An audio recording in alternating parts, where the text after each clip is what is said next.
What you doing there, babe? Looks like some bondage with Cal. So, I just got done filming the 413 video. If you have not seen it, check it out. I had a lot of fun filming this. It's just really quick and really stupid, but really funny and maybe a little creepy. I don't know. Is Cal creeping you out? I don't think I would ever cosplay him, but I actually enjoy cosplaying him. He's kind of cute and funny. And a little creepy as well. Hope you guys enjoy the video, and I actually really love doing these things for you all. I really enjoy filming these videos. I love the Cal doll that we made. Cal is kind of like creepy thing that for some reason I like. I don't know why, but I absolutely like him. So, I mean, he creeps me out too, but not in the worst of ways. We're twins. My buddy, my buddy, my buddy and me. Do you see this, Nepeta? Do you see it? Oh, now you want tea? Do you see this? Here, would you like the tea? No, no. Just getting kisses. I guess kisses and tea time go well together. What you doing in here? Making stuff. Making what stuff? Making a bath bomb, actually. Making bath bombs? Yep. With so much glitter. So much glitter. This is entirely experimental, so there's always the off chance that I am going to screw up majorly. And that it won't work. It won't work, or it'll explode, or... Testing. Science. Science. Science. Kitchen science. Bath science. It's all a chemical reaction. I'm very into science these days. Oh my. Trying it with sea salt instead of Epsom salt, because I prefer and take regularly sea salt baths. It's supposed to be good for your soul. Book. The dry ingredients. Me not being able to figure out a salt container. Herp. I'm so good at things. Great at things. Might need more glitter than that. More glitter. Always more glitter. Too much glitter is a myth. Do it now. So much glitter. I agree with these terms and services. I agree to being glittery. Good, because you're going to regret it later. You're going to be like, why did we bathe in glitter? Just so that you all know, I agree with the terms and conditions. I will take a bath bomb. I'm the guinea pig. I'm excited to be a guinea pig. Bath bombs actually sound fun. Never done a bath bomb before, but everybody's doing it, so I might as well try. And just like everything else we find that's popular, we're making our own. Yeah, because we're cheap as fuck. Cheap as fuck, and I'm kind of a sucker for DIYs.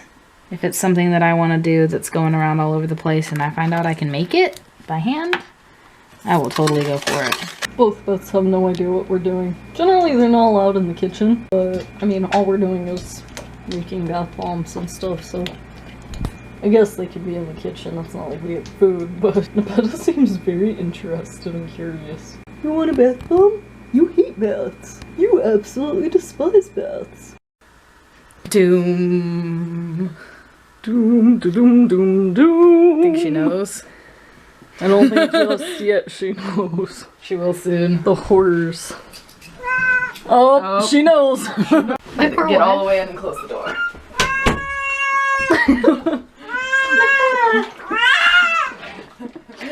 She's so upset. I'm so sorry, my lady. You're alright. Okay, goodness. Oh, goodness. Cats hate baths. Oh, no. Cats this hate is why you could not baptize a cat.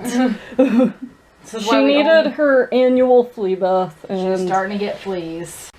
And the flea collar was making her puke. We live in an apartment complex, and which means flea baths are a thing. And this is the thing with bathing a cat. She bites. And the sad thing is, other flea treatments make her sick, so we didn't have much of a choice. Nope. Oh, goodness. I know. Alright, little Miss Fluffins. I'm so sorry.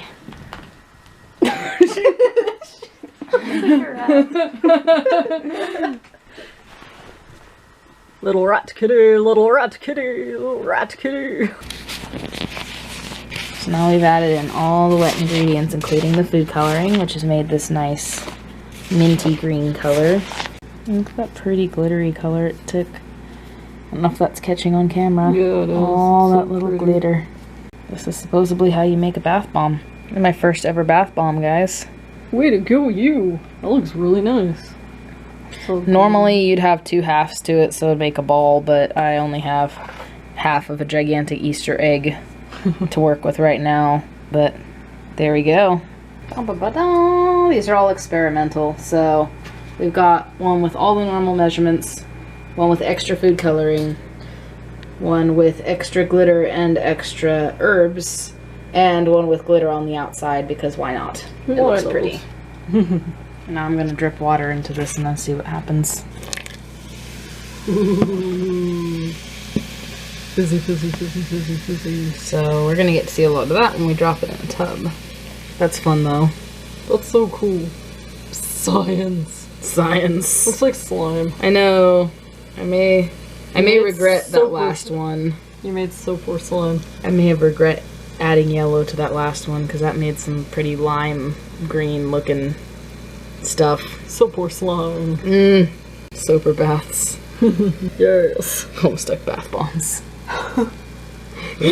Mix your bath into soap or slime. Congratulations, you are now a troll. Let's try it. Let's try it. Go test it. Let's get naked. And... Whoa. Whoa. Neat. Holy hell, I love bath bombs. Holy shit. That's so cool. Look And at all, now we get it. look at all the glitter. Get in. I would say the bath bombs are a great success. Big success. Big success. Was fun. I liked it. So much fun. It was great. I'm doing bath bombs forever. It was like bathing in a pool of magic and glitter and warmth. I know that some people think that bath bombs are just a stupid trend, but there is nothing stupid about taking a little moment of your day to treat yourself. Treat yourself. What you doing there, babe?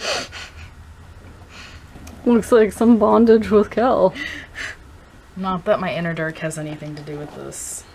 Doing a nice professional job there. Shut up. You can learn a lot of things from Tumblr.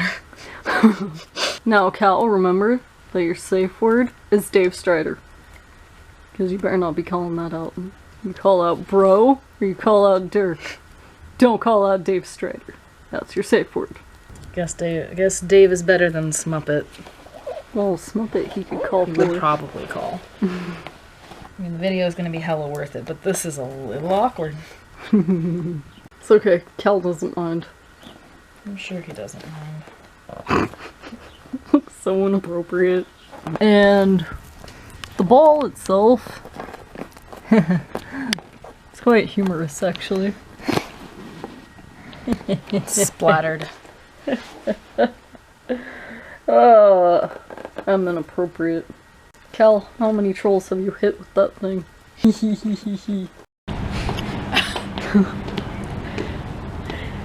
And here she arises for her concert. Ascend! Go shake hands with it. I don't know if I want to. Literal will probably go all over you. There you go. Nice to meet you.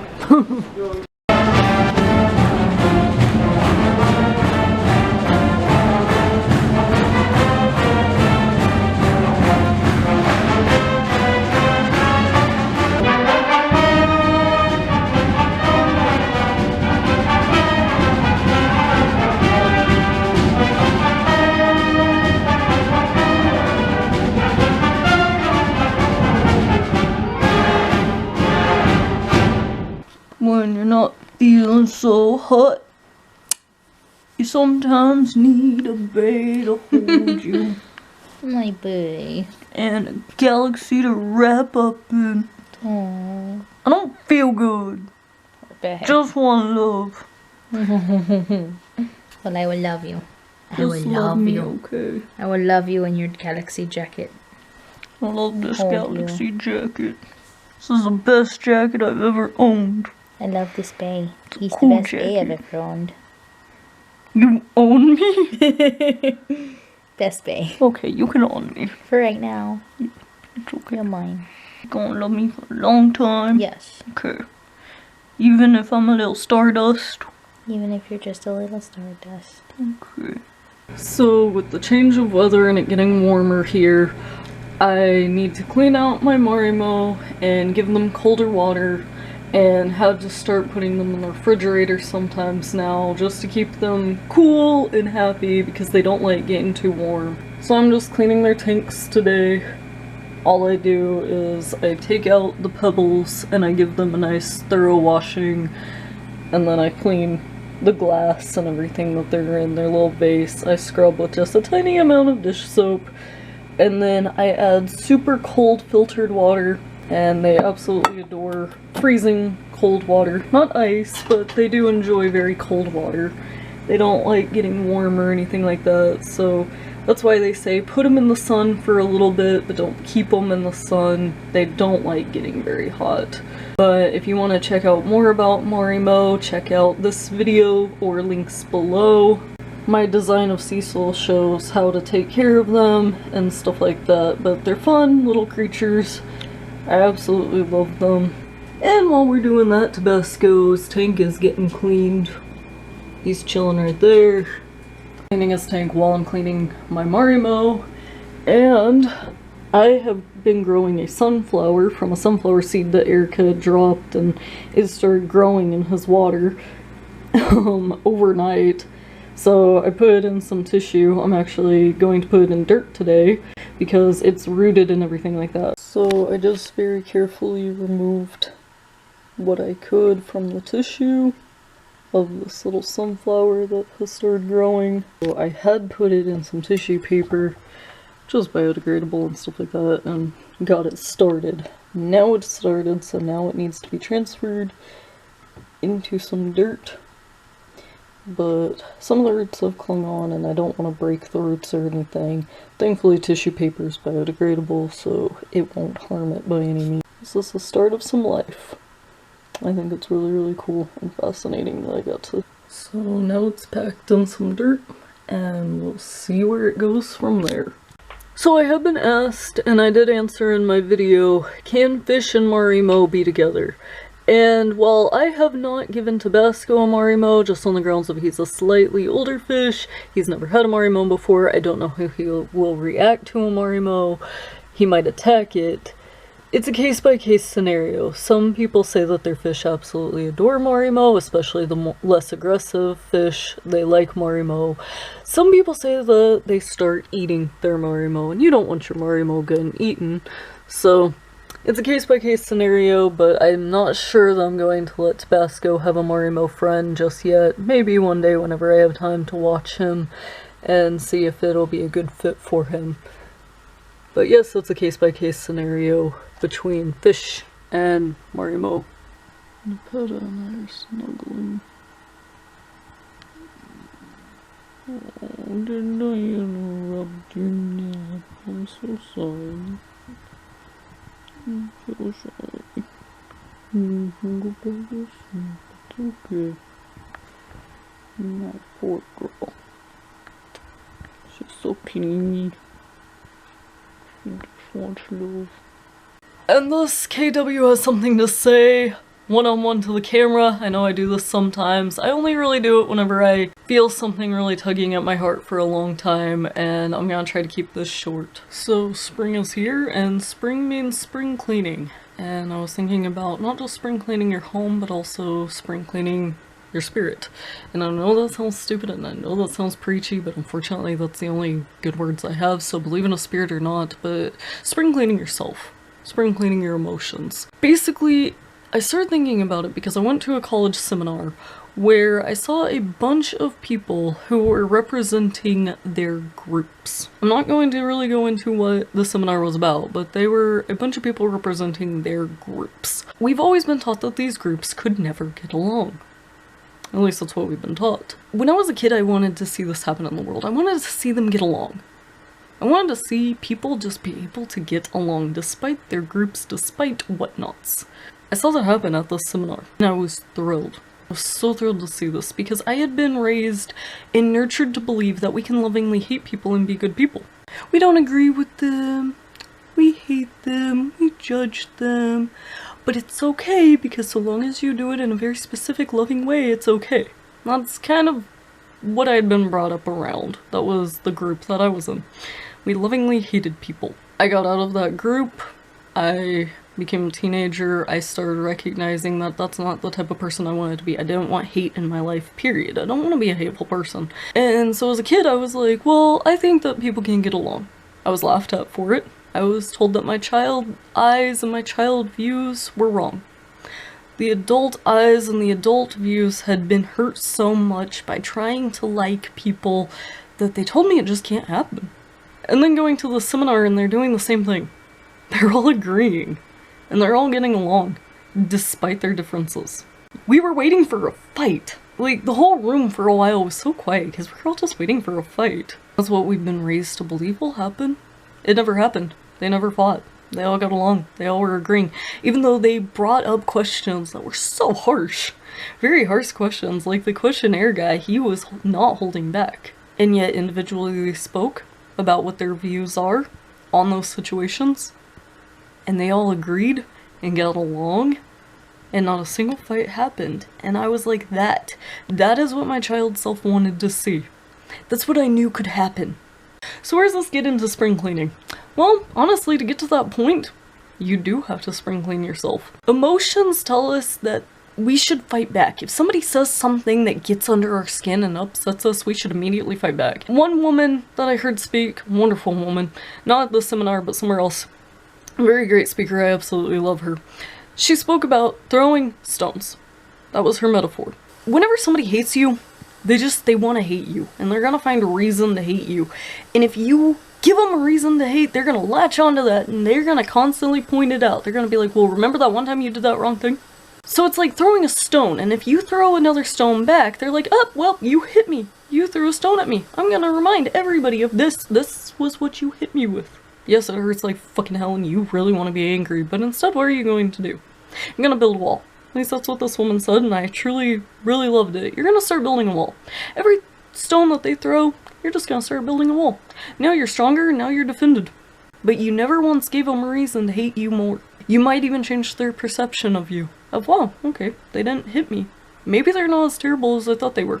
I loved that metaphor. And it brought up just, yeah, getting rid of that, blocking out the hate and the negativity. Just blocking it out rather than constantly letting it in and needing to fester in it and letting it get to us.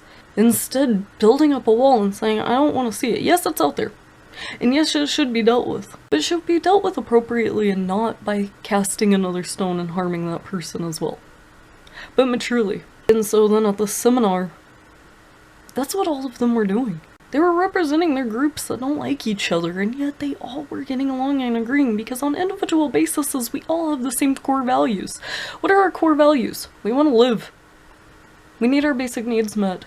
We just want to live as people. We're all trying to figure out why we're even here. What is our point? What is our purpose? And if we can get on an individual basis with people, we start realizing that we're all pretty much the same. When I was a teenager, I decided to pull the wool from my eyes. I started learning that what I was being nurtured to believe was wrong. It hurt, and I had to walk alone. When I walked away, I walked very alone. And now I have built up all these individuals whom I have grown to love and respect. The same people who are labeled in a way that I used to lovingly hate. But I took them as individuals. I do that with everybody that I meet. I take you at an individual pace. I just want to get to know the person underneath all the labels. And that takes a lot of just spiritual growth and spiritual cleaning because emotionally we are very hurt people. The seminar just fascinated me because it was exactly what my childhood self had wanted to see. And it's only because, and I truly believe this, it's because this generation is the first to do something that nobody else has done. We're able to contact people from all walks of life within minutes. Thanks to the internet. This generation is the first to realize that there's been a lot of hate for no reason. Brought on to people that we now can communicate with. instantly, over the internet.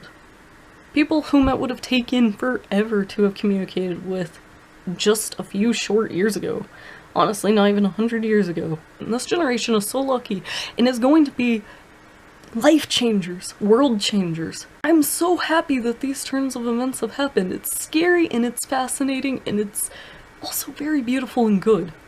Because we're going to see changes that we never thought would happen. We already have, tons of them. There are so many people who are having the wool pulled from their eyes and they're saying that no, the past is in the past. You're in the present. And yes, my forefathers, or however you want to say, my ancestors, may have thought that your grandpa was some wrong person or whatnot, and you thought my grandpa was a wrong person, but I see you as you. And we get along. We have the same core values. We're individuals, we're people, we're human. We're all human. I love this. This is the world I wanted to see. People who can get along because they all recognize that we're all human. So spiritually cleaning, being the stronger person, it's not easy. It sucks. But letting go of the hate, filling your life with more positive energy, positive thoughts, positive views of people, and letting go of the negative people no matter how much it hurts. Trust me, I know, letting go of some people absolutely sucks, but you can do it in a healthy manner and don't give them a reason to hate you. Letting toxic people go doesn't mean you yell at them and become toxic with them. Instead, it means that you purify yourself and you leave them in their toxic mess, but you never harm them. You never yell at them. You can try to change and persuade their opinion, but don't harm them or give them reason to now hate you. Or hate what you stand for, because you want to just stand for good and what's right in this world. Don't give them a reason to hate that. Mentally maturing, spiritually maturing, emotionally maturing are all things that go into this, and that's something that I do yearly. I let go of my grudges because I'm a Pisces. I empathize. I hold a lot of grudges because I hurt for not only the pain that's brought into me, but the pain brought on people that I love and care about. I empathize for the world. Sometimes stuff happens all around the world that just hurts, and I empathize with it, and I have to just cleanse myself of that. Take the love that has been gained through it. I live in Oklahoma. We're celebrating the 20th anniversary of a bombing, a very big, awful bombing that happened 20 years ago. And what we take out of it is the strength of the community and the people that came together in that moment of tragedy. That's what it's all about. Yes, we can be angry. Yes, we can hate the one who did it. Or we can choose to be better than that and find the good in the situation and build ourselves up and stronger, and we all can be bigger, better people than just exacting revenge and holding hate in our hearts. We can be better than that, and we can choose to let that hate go and feel freer and also get more done by choosing love over hate and not even loving hate, but literally just choosing love. It hurts. It does hurt so much, but it does create rather than destroy. I'm gonna leave it at this. Something that I came up with as a teenager that I tell myself every day. So long as you're not hurting yourself or others, then you're exactly where you need to be right now. You're doing everything right in life. You can actually move forward by doing that. So long as today you didn't harm yourself or another person, you did today correctly. And you can only move forward in that respect.